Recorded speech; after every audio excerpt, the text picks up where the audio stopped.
Hello and welcome to another episode of Rico'S Rants. I am Rico.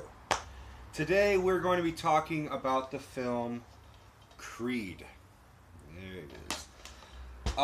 Before I begin, I would actually like to apologize to my viewers. I actually have been getting some messages and some people and I have customers at work have actually said you haven't done any videos for a while. What happened? I'm not going to go into it, but I was in a relationship and now I'm not. And that sort of took up a good chunk of my time, just sort of dealing with the grief and the loneliness and everything. And so that's why I haven't uploaded any videos. But now, just like in the dating world, I am getting back on the horse. Whatever. Anyways, so let me start by saying that the film Rocky, and as well as the other the majority of the Rocky films, I am a big fan of. It is in part because my father introduced him to me when I was young, and also the main character Rocky Balboa is an Italian American. I identify as an Italian American, and it's just one of those things that I could, gravitate towards and really, and it's a true underdog story. Everyone at least knows a little bit about Rocky in the sense that he was an underdog and who was given an opportunity where he was going to go up against the heavyweight champion of the world in the boxing arena. No one thought he had a shot, and he went the distance. And it is one of the best boxing films ever. It is one of the best films depicting a true underdog story. It's just one of the greatest films ever. So, Rocky 1 was amazing. Rocky 2 was fantastic. Rocky 3 was okay. It was pretty good. Rocky 4 was getting a little silly where he's going up against a Russian. But I do have to talk about Rocky 4 for this film. Rocky 5 was terrible. Also, even Stallone, who plays Rocky and is also the creator of Rocky, the writer, and in most cases the director of the films, he acknowledged that Rocky 5 was just terrible. He gave it a 0 out of a 10. And then came Rocky Balboa, which we got in 2006, which I'm a big fan of. It's Rocky in his mid-60s, sort of challenging his age and just going back into a sort of another boxing promotional stint against a boxer who hasn't gotten any respect anymore. He's sort of a hothead. Really fantastic film. It's all about age and overcoming things. What was once an athlete in the pinnacle of his career and his athleticism is facing the, oh God, I'm getting older, I can't do this as much. And Stallone is fantastic in it. I'm a big fan of Rocky Balboa. Never expected to ever get another one. We always were like, all right, that's it. It ends on a good note. Then there was word about the director of Fruitvale Station, Ryan Coogler, was talking about how he was going to make a film called Creed, based on the son of Apollo Creed. Apollo Creed is the fighter who was in the first two, who basically gave Rocky his shot to fight against him in the ring. Basically, he's based on Muhammad Ali. So, African American boxer, hot-headed, really quick, really strong, but a very theatrical performer in the ring. So then, Creed, directed by Ryan Coogler, is that story. It's about Apollo Creed's illegitimate son, Adonis Creed, which is just a fantastic name because Apollo is the god of not thunder. He's a god in Greek mythology, and then Adonis is the demigod of beauty. So it's just perfect naming for the character. And he calls himself Donnie, which is just so it's just a great little nickname for himself. The character Donnie or Adonis is a another hothead who doesn't know about his father in the beginning of the film, and he's in foster care, and Apollo's wife finds him, tracks him down, and takes him out of foster care or whatever, an orphanage or something, and tells him about his lineage, and raises him in L.A. to just basically be give him all things that he couldn't have because his mother was dead and from a drug overdose or something like that. He was just alone. And the actor who portrays him later on is Michael B. Jordan. And I've talked about Michael B. Jordan in a couple, I think in the video Fantastic Four reboot that he did. And he was great in that, and I've always maintained that he is a very charming, charismatic actor, and he really shines in this one. He is very reminiscent of the character's father's portrayal, which is very theatrical, very humorous, but very hot-headedness, and just determined to overcome every odds, and a little big-headed. So Donnie has been, despite his stepmother's disapproval, has been boxing in Mexico and is just trying to get better and better. He is self-taught. He basically watches old clips of his father and just shadow boxes. It's really, really interesting to watch because I'm a big boxing fan, and I can't help but like watching a boxing movie and shadow boxing as well. So I related to that. He wants to get better, and he loses a couple like training fights and sort of has his tail between his legs and travels to Philadelphia, where Rocky Balboa is living and has always lived. He got sort of the staple of Rocky Balboa. I think even Stallone is from Philly, so there's a big love for the city. Like the city is just as much of a character in the Rocky franchises as Rocky and all the other characters. So he travels there and he meets up with Rocky and tries to convince him, to train him. And Stallone is a lot older now than he was in the previous film, but he's still all heart. That's the beauty of the Rocky character, is that he's very slow and he sounds really stupid, and he's not a very good reader or thinker, and he calls himself punchy, and it's sort of a boxing term that you get punched in the head, you get brain damage, and you just end up becoming slower. But he's all heart, and that's why he was able to overcome the odds and go the distance in the first film. It's all about redemption. That's all it is. It's all about fighting through it. If you lose something, you just fight through it. You just get back up. It's not about how hard you can get hit. It's about how hard you can get hit and keep moving forward.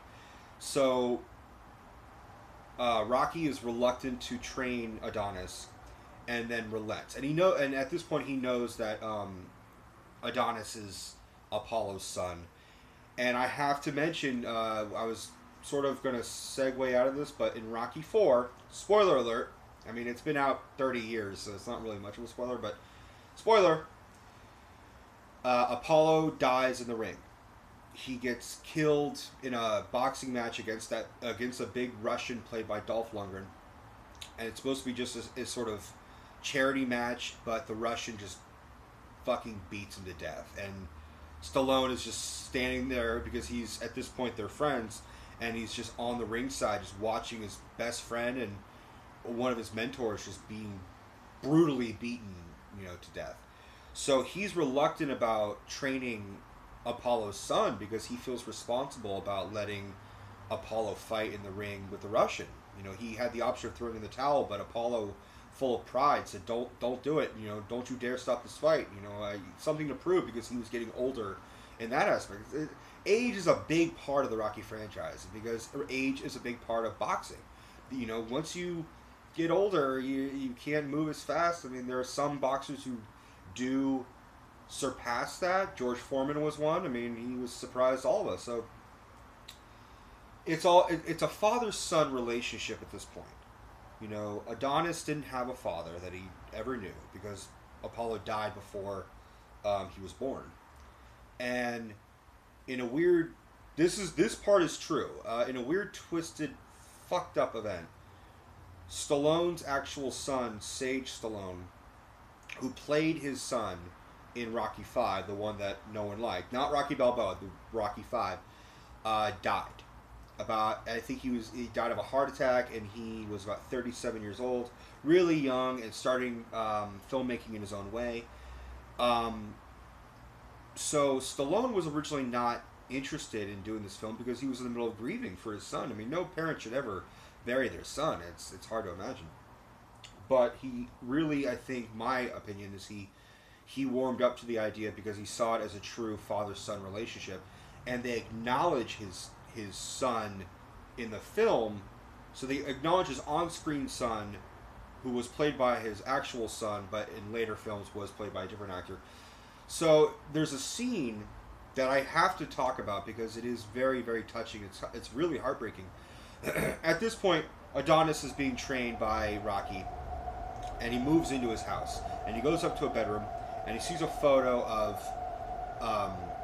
Rocky's son, but the photo is of stage Stallone. And he says, "Is that your son?" He's like, "Yeah, yeah." And you could really see Stallone was still grieving as the film captured it.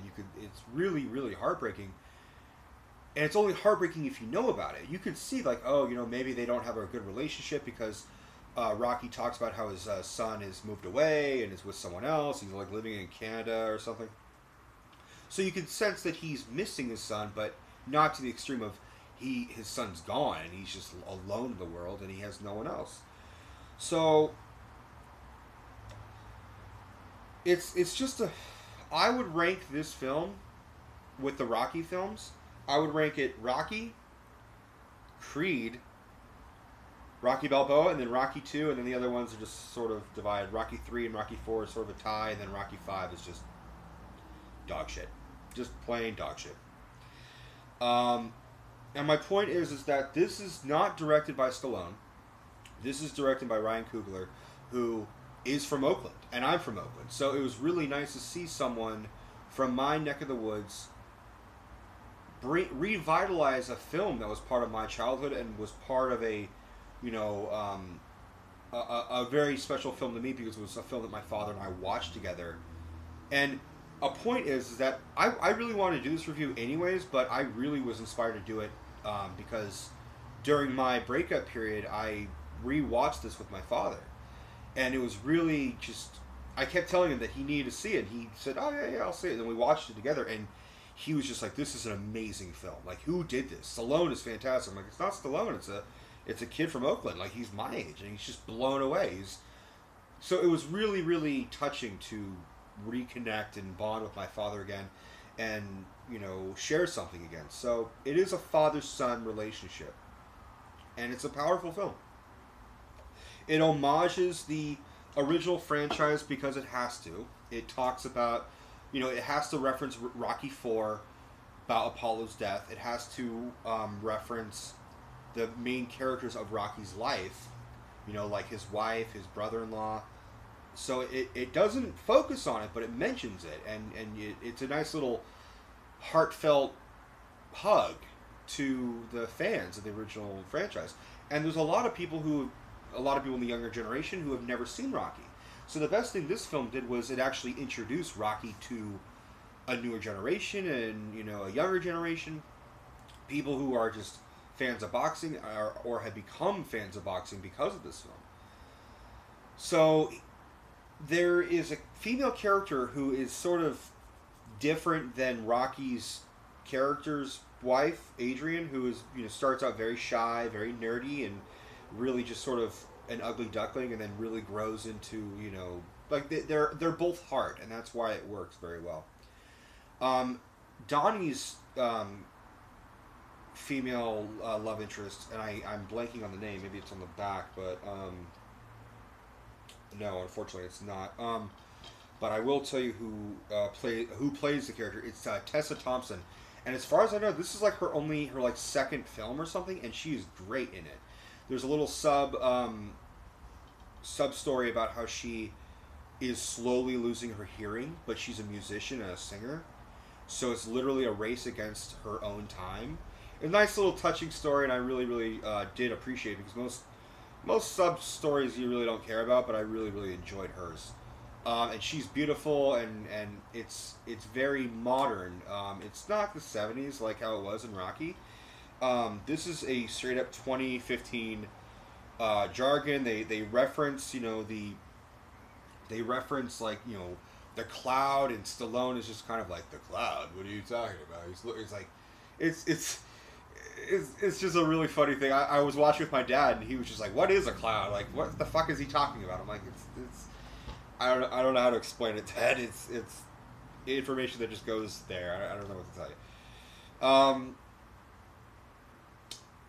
Also, where it deals with mortality, and like we talked about earlier, it's all about Rocky getting older and boxers getting older, and now that he's alone, he's facing his mortality a whole lot more than he ever intended. So he gets ill, and he and Adonis sort of make a pact to keep fighting through the illness and the training together. You just keep making one more step. That's just how you do it. So I absolutely loved this film. I would rank it just right after Rocky. Rocky is a closer thing to my heart, but Creed made me want to rewatch Rocky, which is fantastic because I've seen it a million times, but it just makes you want to long for the other characters and the older characters, and it makes you want to know more about the new characters. And they are, from what I hear, they are making a sequel to Creed, which I'm all for. I kind of think that leave this one as it is, but at the same time I don't care. I really want to see the next one. I already have a feeling I know what's going to happen because they left some things unanswered in this film, and it seems like, well, the next step would be to do this, but I'm not going to tell you what it is. I will state that Stallone was cheated at the Oscars. He absolutely should have won Best Supporting Actor. And to be fair, I have not seen Mark Rylance's performance in Bridge of Spies. I hear it's amazing. But I did see this, and I thought he was phenomenal. And I really think that he should have won based on the fact that, the only film that Stallone was nominated for was in Rocky 1 in 1976. Move forward 40 years later, he's up for the same award. Well, not the same award, but the same role, different award, but Best Actor than Best Supporting Actor. It would have been a nice little circle to just sort of like, give it to him. Just, he needs it and he deserves it. He really is phenomenal in it.